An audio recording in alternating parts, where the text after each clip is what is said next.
Hello दोस्तों, welcome back to Shivangi पाठशाला। और हम क्लास 10 की इकोनॉमी कर रहे थे, जिसमें कि हमने अपना पहला चैप्टर कंप्लीट कर लिया है। लेकिन एक टॉपिक था जिस पे मैंने आपसे कहा था कि इसके बारे में हम बाद में फिर से पढ़ेंगे। वो टॉपिक था हमारा HDI वाला, मानव विकास रिपोर्ट HDR का जो रिपोर्ट था। हमने ये पूरे टॉपिक को समझा भी था, इस चीज़ के बारे में पढ़ा भी था कि HDI का जो रिपोर्ट है वो UNDP जारी करता है और लगभग हर साल जारी किया जाता है। तो मैंने आपको कहा था ना कि इसके बारे में हम थोड़ा-सा और डिस्कशन करेंगे, लेकिन बाद में करेंगे।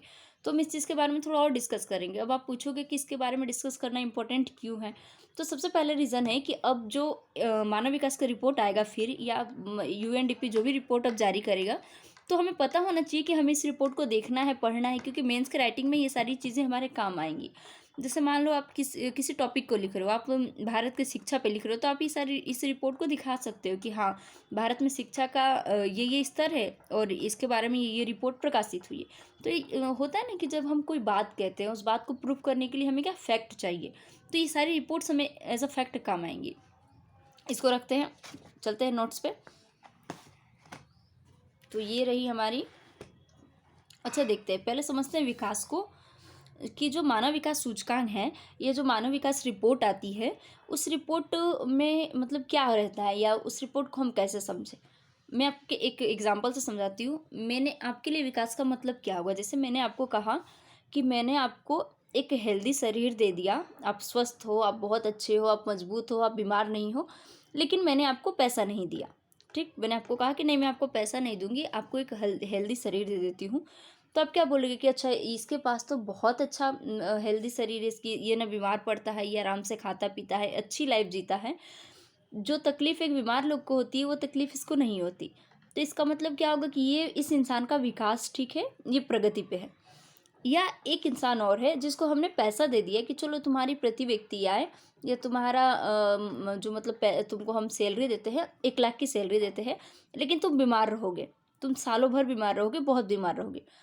तो हम क्या बोलेंगे कि नहीं, उसके पास बहुत पैसा है, वो विकास कर रहा है, या उसका विकास हो रहा है। ऐसे ही जो मानव का विकास होता है वो कैसे डिसाइड होता है, या किस चीज़ को समझे, जीवन की गुण, उस व्यक्ति की जिसकी जीवन की गुणवत्ता अच्छी है।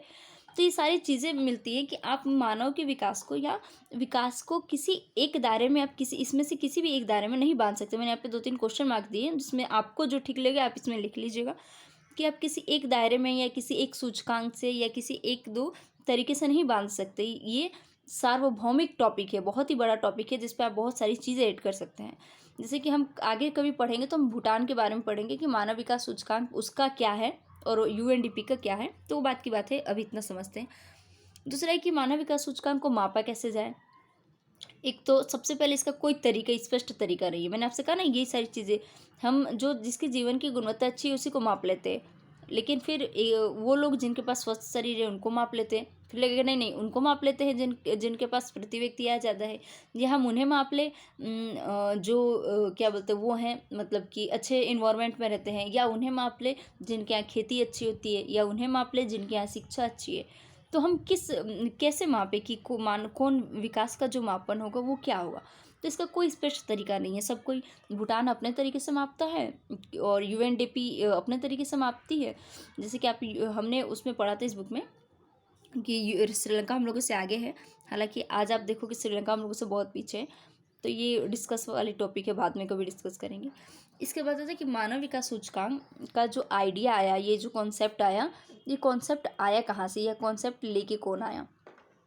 तो हम पढ़ेंगे कि पाकिस्तान के एक अर्थशास्त्री थे, महबूब उल हक उनका नाम था, और जर्मन के एक पत्रकार थे जो उस टाइम में UN के इंग्लिश कॉल, मतलब वो अध्यक्ष भी थी या थे, नहीं कंफर्म है मुझे। तो ये अध्यक्ष भी थे उस टाइम में UN के। तो इन दोनों ने मिलके काफ़ी रिसर्च किया, काफ़ी टाइम दिया, और इन्होंने मिलके एक कॉन्सेप्ट लेके आए कि हम मानव के विकास को मापेंगे। हम मतलब सिर्फ ये नहीं देखेंगे कि कौन सी कंट्री रिच है, कौन सी कंट्री पुअर है, या किस कंट्री को पैसा देना चाहिए। हम ये भी देखेंगे कि किस कंट्री को मानव विकास मतलब सूचकांक में कौन सी कंट्री आगे, कहाँ शिक्षा आगे, कहाँ स्वास्थ्य आगे। तो इन्होंने पहला प्रयास किया 1990 में। 1990 में ये रिपोर्ट प्रकाशित हुई। संयुक्त राष्ट्र कार्यक्रम, यूनाइटेड नेशन डेवलपमेंट प्रोग्राम, जो उसकी संस्था है UN की, उसने इसको प्रकाशित किया। और प्रकाशन किया कैसे गया, 3 मापदंड को लिया गया। जैसे हमने ऊपर पढ़ा ना कि हम किस मापदंड को लेके माने कि हाँ ये विकास का है। हालांकि ये 3 इनफ नहीं है, इस पे हमेशा डिबेट होता है और होना भी चाहिए, क्योंकि आप मानव के जीवन को इन 3 चीज़ों में बांध के नहीं रख सकते। लेकिन उन्होंने जो रिपोर्ट प्रकाशित की, आज भी जो रिपोर्ट प्रकाशित होती है वो इन 3 चीज़ों पे होती है। एक तो स्वास्थ्य में हम जीवन प्रत्याशा देखते हैं। जीवन प्रत्याशा का मतलब कि बच्चा जन्म से लेके कितने साल तक जीता है और वो कितना स्वस्थ रहता है। तो जीवन प्रत्याशा जहाँ की ज़्यादा होगी, इसका मतलब वहाँ के लोग ज़्यादा स्वस्थ रहते हैं। ठीक, एक तो जीवन प्रत्याशा को देखते हैं, दूसरा हम शिक्षा को देखते हैं। दूसरा चीज़ हम शिक्षा को देखते हैं कि कितने प्रतिशत बच्चे पढ़ते हैं, कितने प्रतिशत बच्चे कम एज में स्कूल छोड़ देते हैं, कितने प्रतिशत लोग एजुकेटेड है उस कंट्री के। तो ये एक तो हमने कंट्री का स्वास्थ्य देखा, कंट्री की शिक्षा देखी। तीसरा चीज़ देखते हैं कि जो इन दोनों से पूर्ति नहीं हुई वो होती है आपके सैलरी से, सकल राष्ट्रीय आय से, मतलब कि आपकी नेशनल जो आपकी इनकम है उससे। तो हम वहाँ की इनकम देखेंगे। अगर किसी के पास इनकम ज़्यादा है तो ऑफकोर्स वो उसके पास पैसा ज़्यादा होगा, सुविधाएं ज़्यादा होगी। एनसीईआरटी में दी हुई है कि इसमें कुल 190 देश हैं, 189 कंट्रीज़ हैं जिनकी संयुक्त रिपोर्ट यूएनडीपी जारी करती है। मैंने यहाँ पे लिख भी दिया, united nation development programme UNDP. अच्छा, पीपीएस परचेसिंग पावर पार्टीज, इसको मैं समझा देती हूँ। एचडीआई ह्यूमन डेवलपमेंट इंडेक्स, इसमें दिया हुआ है आपको, यहाँ पे लिखा है ना कि जैसे मान लेते हैं 1 रुपये में आपको कितने 1 रुपये में आपको कितनी चीज़ें आई थी। अगर आप इंडिया में जाओगे 1 रुपये में कुछ खरीदने तो आपको कितनी चीज़ें आएंगी। आप अमेरिका में जाओगे $1 में कुछ चीज़ खरीदने तो आपको कितनी चीज़ें आएंगी। तो यही चीज़ है कि जो डॉलर का पीपीपी है, मतलब जो आप $1 में खरीदोगे वो आप पूरे इंडिया में सबसे ज़्यादा चीज़ें खरीदोगे। जैसे कि मैं आपको एज एग्जाम्पल समझाऊँ कि, एक सेकेंड, ये मान लेते हैं एक टोकरी है, ठीक, और ये एक टोकरी है, और ये एक टोकरी है, ठीक। ये आप कहीं की भी ले लो, तो ये 3 कंट्री है, कंट्री ए, कंट्री बी, कंट्री सी, ठीक। कंट्री ए में आप टोकरी में सामान लेने जाते हो 1 रुपया में, तो आपको पता चलता है कि इसमें सिर्फ 2 सामान आए। कंट्री बी में आप एक $1 में सामान लेने जाते हो तो आपको पता चलता है कि इसमें आधी टोकरी सामान आ गई, आधी टोकरी फिल हो गई सामान से। कंट्री सी, उसमें आप सामान लेने जाते हो एक रुपया में, $1 या जो भी बोलो, जैसे पाकिस्तान को ही ले लो, तो आपको पता चलता है कि इसमें थोड़ी सी नीचे की सामान फिल हुई। तो आप देखोगे कि $1 में ज़्यादा सामान आ रहे हैं, मतलब इसका पीपीपी ज़्यादा है, समझे। तो वही चीज़ इसमें भी दी हुई है। तो यही था आज के लेक्चर में, इतना ही। मिलते हैं नेक्स्ट लेक्चर में। Thank you. मेरे चैनल को सब्सक्राइब कीजिए, लाइक कीजिए, शेयर कीजिए। जय हिंद।